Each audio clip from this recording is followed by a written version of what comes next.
Well, thank you, Chancellor Merkel, for your leadership, your friendship, and the example of your life.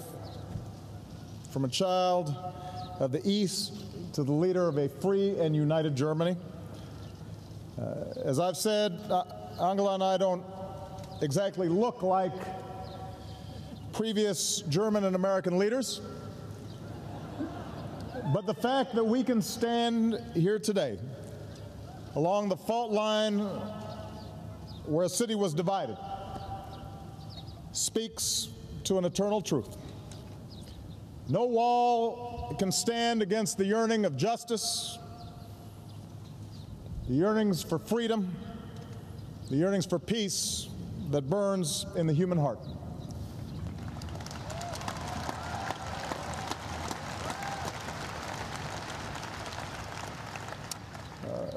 Mayor Vovereet, distinguished guests, and especially the people of Berlin and Germany, thank you for this extraordinarily warm welcome.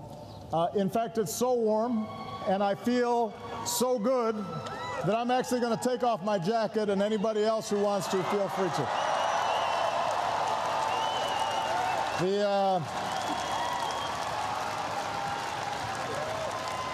We can be a little more informal among friends.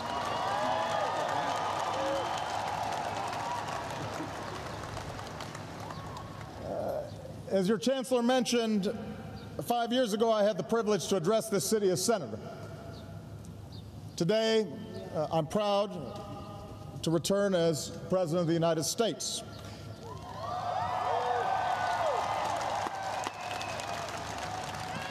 And I bring with me the enduring friendship of the American people, as well as my wife, Michelle, and Malia and Sasha.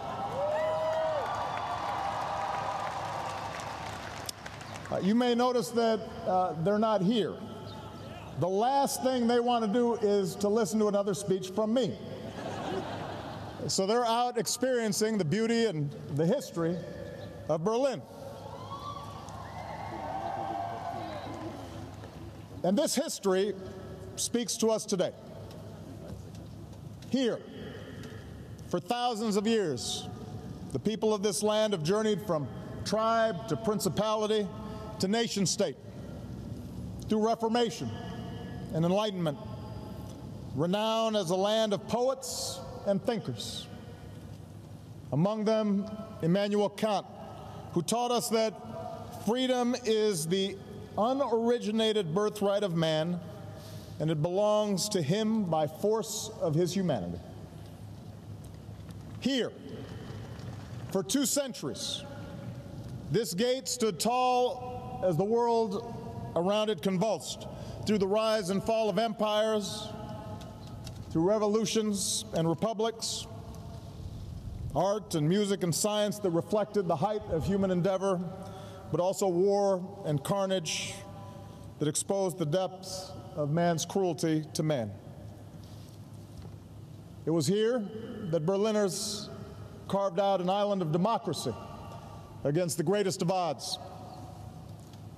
As has already been mentioned, they were supported by an airlift of hope, and we are so honored to be joined by Colonel Halverson, 92 years old, the original candy bomber. We could not be prouder of him.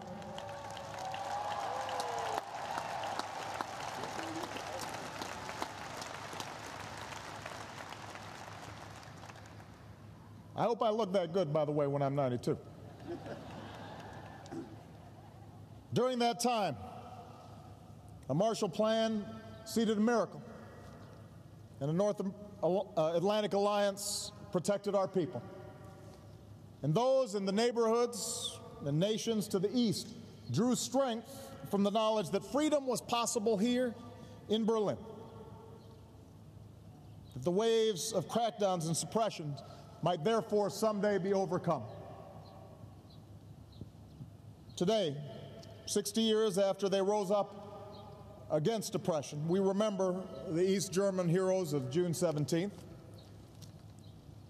When the wall finally came down, it was their dreams that were fulfilled.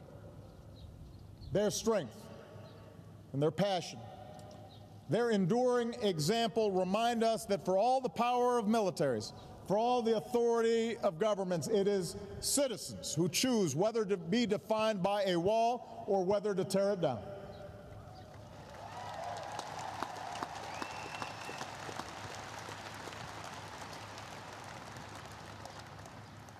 And we're now surrounded by the symbols of a Germany reborn. A rebuilt Reichstag and its glistening glass dome, an American embassy back at its historic home on Pariser Place, and this square itself, once a desolate no man's land, is now open to all. So while I am not the first American president to come to this gate, I am proud to stand on its eastern side to pay tribute to the past.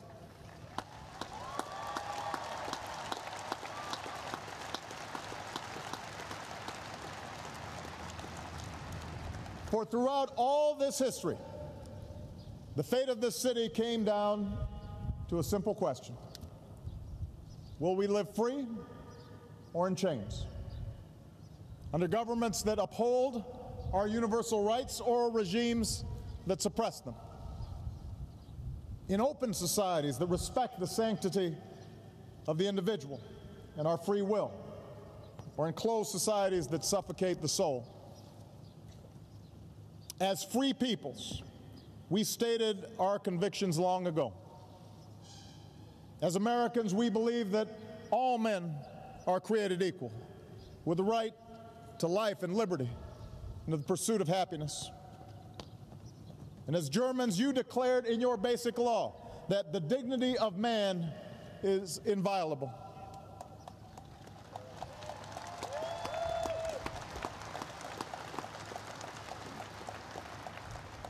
Around the world, nations have pledged themselves to a universal declaration of human rights, which recognizes the inherent dignity and rights of all members of our human family. And this is what was at stake here in Berlin all those years. And because courageous crowds climbed atop that wall, because corrupt dictatorships gave way to new democracies, because millions across this continent now breathe the fresh air of freedom, we can say here in Berlin, here in Europe, our values won. Openness won, tolerance won, and freedom won. Here in Berlin.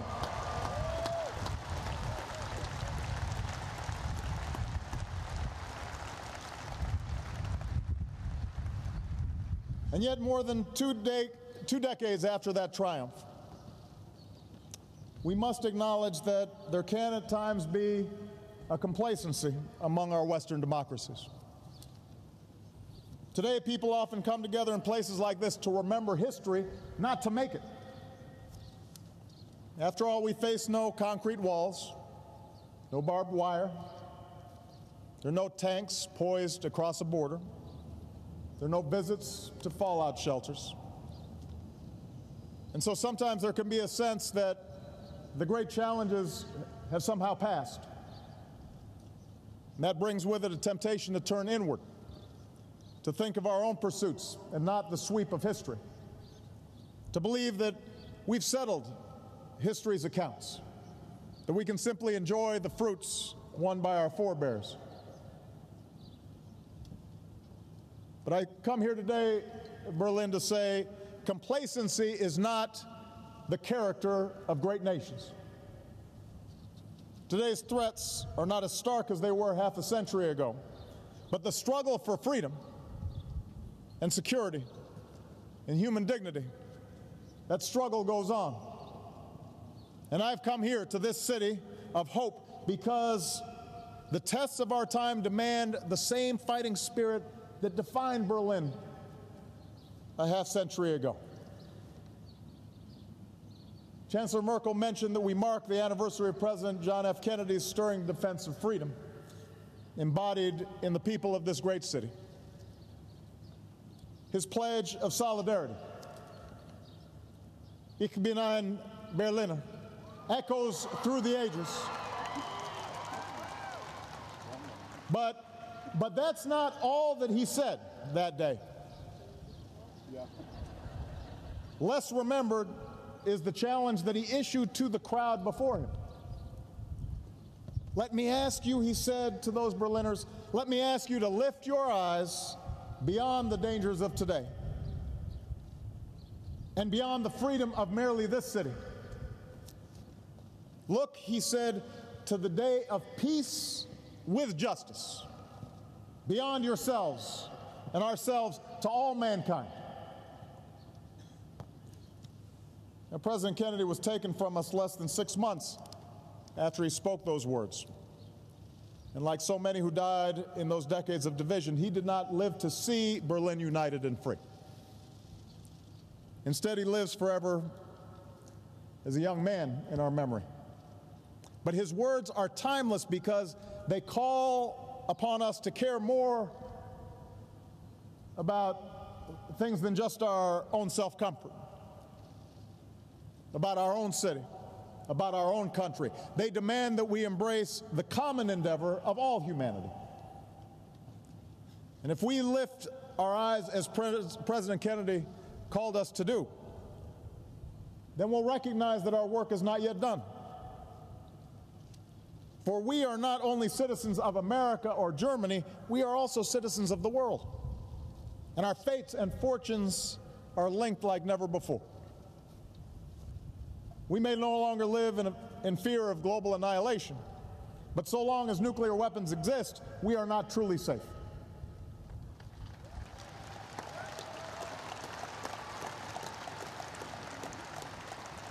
We may strike blows against terrorist networks, but if we ignore the instability and intolerance that fuels extremism, our own freedom will eventually be endangered. We may enjoy a standard of living that is the envy of the world, but so long as hundreds of millions endure the agony of an empty stomach or the anguish of unemployment, we're not truly prosperous.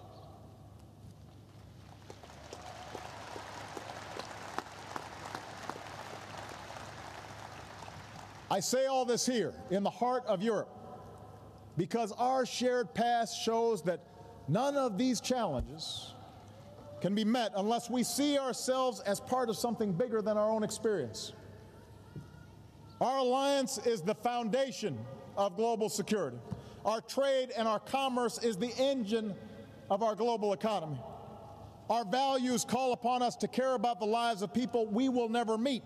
When Europe and America lead with our hopes instead of our fears, we do things that no other nations can do. No other nations will do.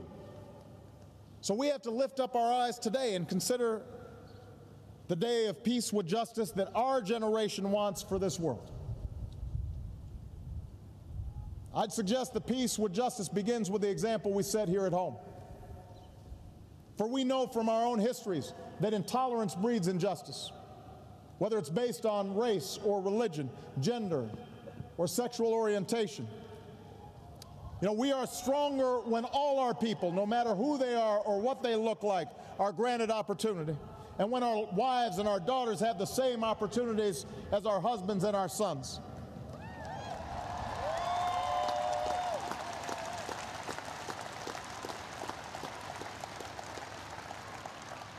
When we respect the faiths practiced in our churches and synagogues, our mosques and our temples, we're more secure.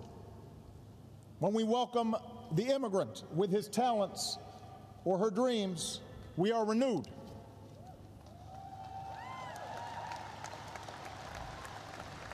When we stand up for our gay and lesbian brothers and sisters and treat their love and their rights equally under the law, we defend our own liberty as well. We are more free when all people can pursue their own happiness.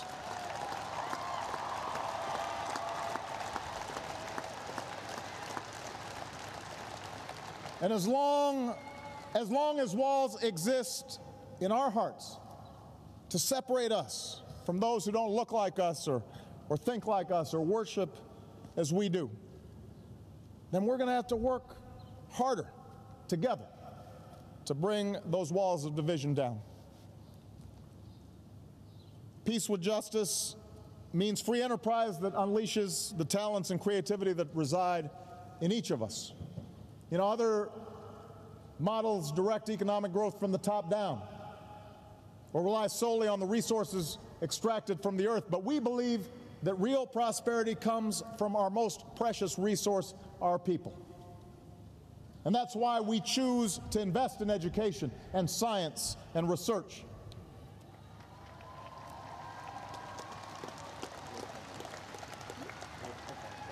And now, as we emerge from recession, we must not avert our eyes from the insult of widening inequality or the pain of youth who are unemployed.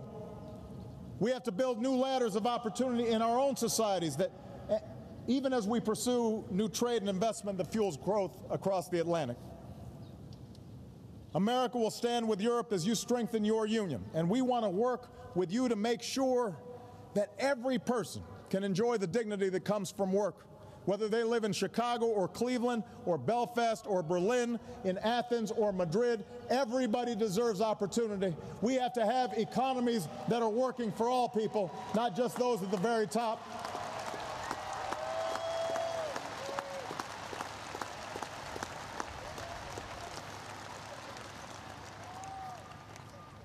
Peace with justice means extending a hand to those who reach for freedom, wherever they live.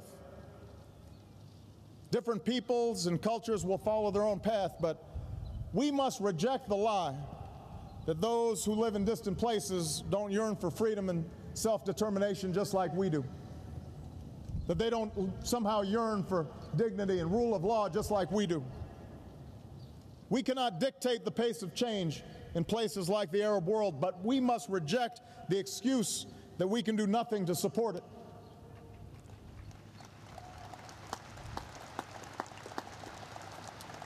We cannot shrink from our role of advancing the values we believe in, whether it's supporting Afghans as they take responsibility for their future, or working for an Israeli-Palestinian peace, or engaging, as we've done in Burma, to help create space for brave people to emerge from decades of dictatorship. In this century, these are the citizens who long to join the free world. They are who you were. They deserve our support, for they too, in their own way, are citizens of Berlin. And we have to help them every day.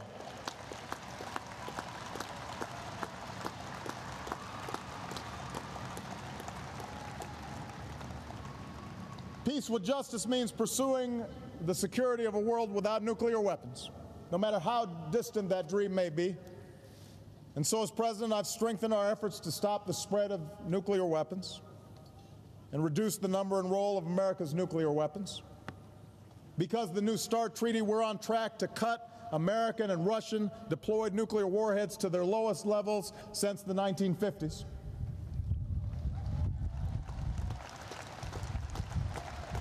But we have more work to do. So today I'm announcing additional steps forward. After a comprehensive review, I've determined that we can ensure the security of America and our allies and maintain a strong and credible strategic deterrent while reducing our deployed strategic nuclear weapons by up to 1/3. And I intend to seek negotiated cuts with Russia to move beyond Cold War nuclear postures.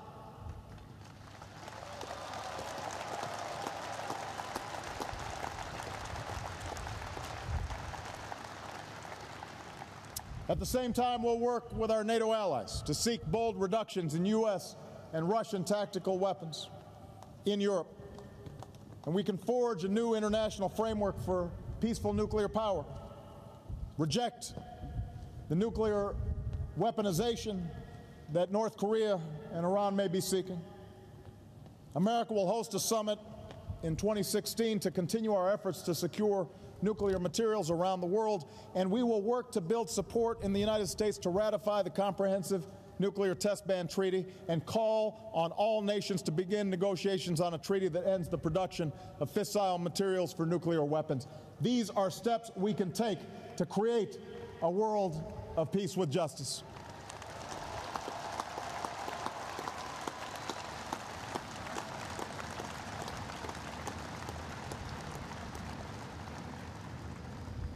Peace with justice means refusing to condemn our children to a harsher less hospitable planet. The effort to slow climate change requires bold action, and on this, Germany and Europe have led. In the United States, we have recently doubled our renewable energy from clean sources like wind and solar power. We're doubling fuel efficiency on our cars. Our dangerous carbon emissions have come down, but we know we have to do more, and we will do more.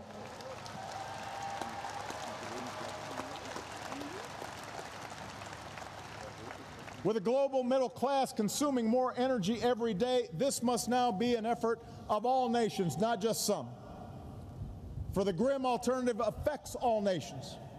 More severe storms, more famine and floods, new waves of refugees, coastlines that vanish, oceans that rise.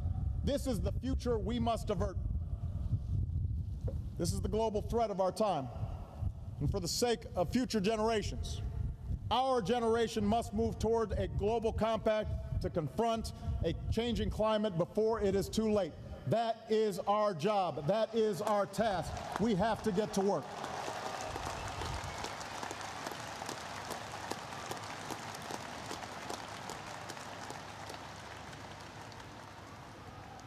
Peace with justice means meeting our moral obligations.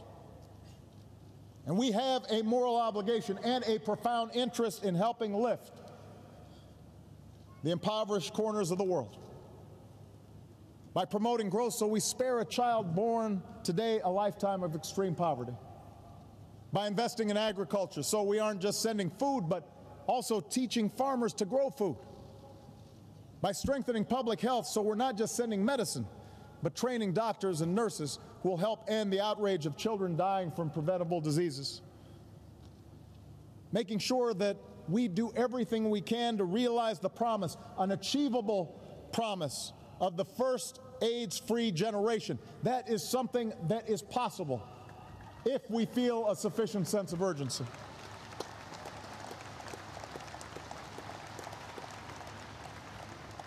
Our efforts have to be about more than just charity.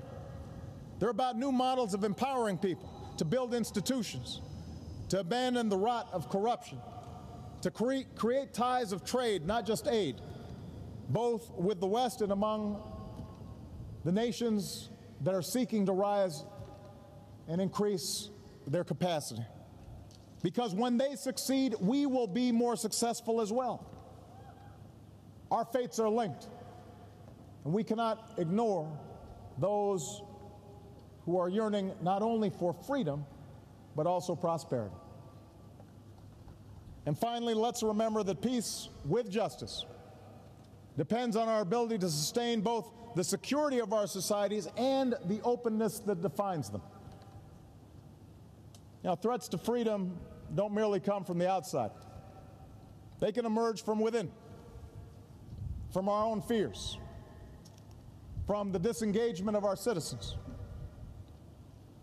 For over a decade, America's been at war. Yet much has now changed over the 5 years since I last spoke here in Berlin. The Iraq War is now over. The Afghan War is coming to an end. Osama bin Laden is no more. Our efforts against Al-Qaeda are evolving. And given these changes, last month I spoke about America's efforts against terrorism. And I drew inspiration from one of our founding fathers, James Madison, who wrote, "No nation could preserve its freedom in the midst of continual warfare." James Madison is right, which is why even as we remain vigilant about the threat of terrorism, we must move beyond the mindset of perpetual war. And in America, that means redoubling our efforts to close the prison at Guantanamo. It means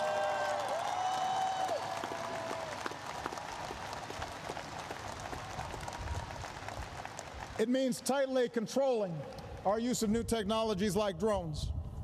It means balancing the pursuit of security with the protection of privacy. And I'm confident that that balance can be struck. I'm confident of that, and I'm confident that working with Germany, we can keep each other safe, while at the same time maintaining those essential values for which we fought for. Our current programs are bound by the rule of law, and they're focused on threats to our security, not the communications of ordinary persons. They help confront real dangers, and they keep people safe here in the United States and here in Europe. But we must accept the challenge that all of us in democratic governments face, to listen to the voices who disagree with us, to have an open debate about how we use our powers and how we must constrain them, and to always remember that government exists to serve the power of the individual and not the other way around. That's what makes us who we are, and that's what makes us different from those on the other side of a wall.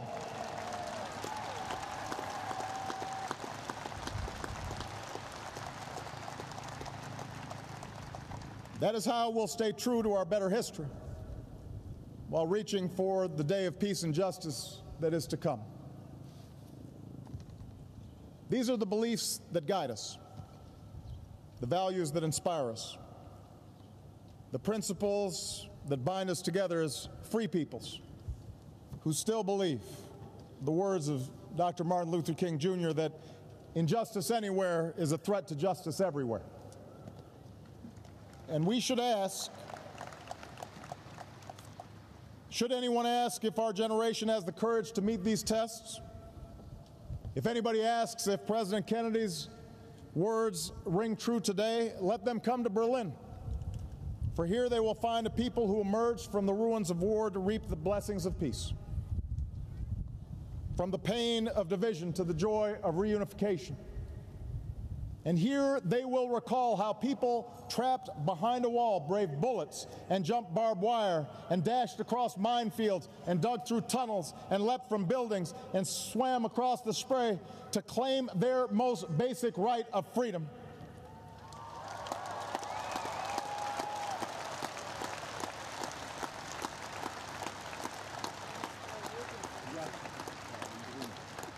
The wall belongs to history. But we have history to make as well. And the heroes that came before us now call to us to live up to those highest ideals, to care for the young people who can't find a job in our own countries and the girls who aren't allowed to go to school overseas, to be vigilant in safeguarding our own freedoms, but also to extend a hand to those who are reaching for freedom abroad. This is the lesson of the ages. This is the spirit of Berlin. And the greatest tribute that we can pay to those who came before us is by carrying on their work to pursue peace and justice, not only in our countries, but for all mankind. Vielen Dank. God bless you. God bless the peoples of Germany, and God bless the United States of America. Thank you very much.